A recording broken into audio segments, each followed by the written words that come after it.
Baptist Kickapoo tribe in Kansas and is affiliated with the Prairie Band Potawatomi tribe in Kansas. She is also a proud mother of 3 children and a daughter-in-law. Carole works for the rights of KU students, particularly students of color. Carole and her daughter Georgia testified for Kansas House Bill 2498, or the Regalia Bill, which passed and was signed by Governor Kelly on Monday, March 26, 2019. The bill prohibits governmental agencies from prohibiting the wearing of tribal regalia and objects of cultural significance at public events.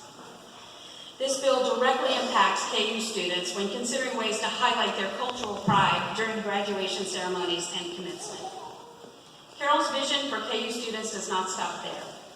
She's currently meeting with the KU administration to plan and build a KU domestic study abroad program in Indian country that would benefit KU students and Haskell Indian Nations universities in many disciplines. Also, Carole was recognized in February of this year at the Capitol on the state floor for her advocacy work. She championed the rededication efforts for renaming South Middle School to Billy Mills Middle School. It is the first public school in America to be renamed after a Native American person.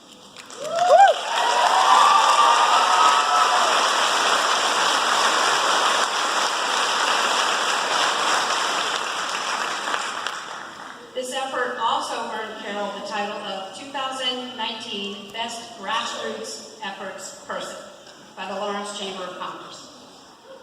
She was the inaugural recipient of the Office of Multicultural Affairs Dr. Precious Forrest Award for Campus Advocacy and Activism, and was recognized as the 2018 National Indian Education Association's Parent of the Year for her advocacy efforts. Carole is closely involved in her children's education and the local school district. Carole sits on the site council of Billy Mills Middle School and Lawrence High School, is vice president of the Native American Student Services Parent Advisory Council, and is a member of several for-parent education committees. She's an active member of the Kansas Association for Native American Education and lobbies to save the U.S. Bureau of Indian Education from deep budget cuts. Carole's ability to build relationships is further illustrated working as a court advocate for the Willow Domestic Violence Center in her spare time, and has contributed over 1,000 volunteer hours at the center in the past 4 years. And finally, as of May 1st, she declared candidacy for the Lawrence School Board. Please help me welcome the accomplished advocate and M.S.W. candidate to the stage, Carole Cadue-Blackwood.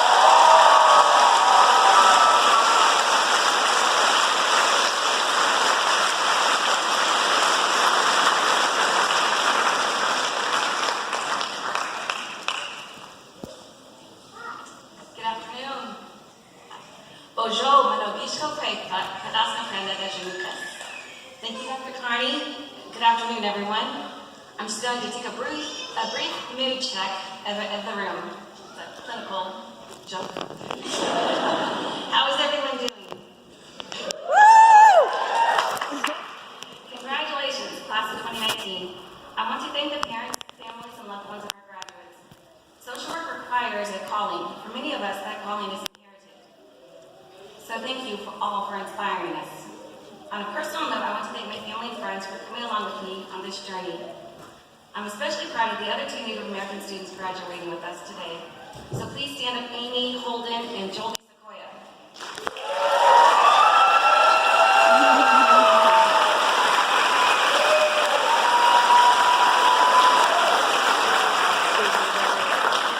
Amy is an enrolled member of the Chickasaw Seminole and affiliated with the Muskogee Creek of Oklahoma. Joel is a member of the Eastern Band of Cherokee Indians of North Carolina. Ironically, all 3 of us are in the clinical program. This made it a little more comfortable for us. You see, we were presented with a lot of difficult demographic information about Native Americans. We have the highest dropout rate out of any ethnicity. Just under 12% of Native Americans adults have attained a bachelor's degree. Only 4.8% of Native adults have earned a graduate degree. As you can see, we had to dig through data and research articles that mention Native Americans in a positive light. I dug deeper and found out why the Native American student dropout rate is so high. The #1 reason was that the students felt like nobody cared about them. That's why grasp onto Dr. Stephanie Frederick's research that shed positive light on Native American outcomes for if and when Native Americans were presented in the academic realm. She proved when children of color, especially Native Americans, were represented in the academic realm, she proved that when children of color, especially Native Americans, were represented, their outcomes would improve. Their self-esteem and confidence would improve, along with engagement with school and activities. As a clinical student, I was able to combine research, data, statistics, law, and policy to advocate for the Billy Mills Middle School name change. For those of you who don't know who Billy Mills is, he will be speaking at the commencement ceremony on Sunday. He'll be getting his honorary doctorate degree. When I was asked to speak here, I immediately said yes. I am still in disbelief that I'm graduating with an advanced degree. I never thought I would ever go back to school, let alone change the name of the school. My fifth grade teacher once told me that she would bet a dime to a dollar that I would never finish high school. I was always in detention for talking out of turn, being mouthy, or taking up for others. I still can't get over that I found a profession where this is encouraged.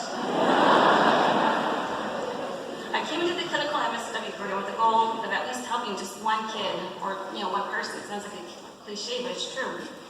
Somehow I crafted my own integrated social work program. My mom thought I was going to be a lawyer because I was always finding loopholes, and she said I was kind of stubborn. I was able to meet other like-minded and kind-hearted people here in the social work program. I've never experienced or witnessed the level of camaraderie found here in the School of Social Work. We all look out for each other and take care of each other. For example, if I missed a class, which was rare, I would receive calls, texts, or emails asking if I was okay.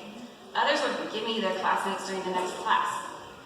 I was able to meet people like Allison Kilman, who traveled from Western Kansas to attend classes. I loved hearing her stories about working with clients who are from even more far remote areas. I have learned through her that these areas are referred to as the frontier. I listened to her stories and shared with her and others how working with clients in the frontier aren't so different from working with clients who are on reservations. The conditions of rural Kansas are beginning to mirror reservations. These are remote and have little or no internet access. There has been a recent domino effect of hospital closures in rural Kansas. In February, we saw the closure of the nearest hospital, the Kicksville Reservation in Horton, close. Communities have witnessed closures in Fort Scott, Oswego, and Independence, and now Hiawathas Hospital is struggling financially. It is imperative for us all to advocate for greater funding for health care. I have valued and will always treasure my time here. I've met a lot of kind people. I take solace in knowing that some of you may impact our rural areas and reservations to improve conditions and outcomes for all people. I listened intently to Jacob Schooler's presentation on the need to improve internet access for rural communities in hopes that he would follow through or inspire another to take up the challenge. Jacob gave me hope. I had the best conversation with a pediatrician at the Haskell Indian Health Center last summer. She was one of the most ardent supporters of the name change. She was beaming with pride and told me how she witnessed an ever so slight uptick on children coming into the clinic for physicals. She would ask them where they were going to go to school. Then she noticed something miraculous. She said their posture or demeanor would change. She said they would smile and tell her they were going to Billy Mills Middle School. The Billy Mills Middle School is a miracle for so many reasons. It's the first public school in the United States to be renamed after a Native American. However, the greatest reason why I call it a miracle is that we were able to show the Native American population that we care. My best advice to anyone who's considering making changes in their community or going back to school, because I know there are a few of you out there, is to just jump in and do it. Don't take no for an answer. Complacency is consent. If you have children, get them involved with you. My daughters Georgia and Jojo were right there alongside me when I applied for school, advocated for the name change and the regalia bill. We all have the power to make change happen. We can advocate for health care for those who live in poverty. Hospital closures are becoming far too frequent occurrences. We have also have the power to advocate for equity in schools. All children deserve a quality education. It has been 65 years since the Browns are supportive education decision, and we still have a long way to go to dismantle disparities. I don't know about you, but I am hopeful that we can advocate for improved health care, enforce the Brown decision, and school-to-prison pipeline policies. I have no doubt that we as social workers can create stronger communities by removing barriers. I'm hopeful that we can make a difference because we care. We're also graduates of one of the greatest schools in the country. Gadabanam, I love you all. Miigwech, thank you. Congratulations, class of 2019. Rock Chalk.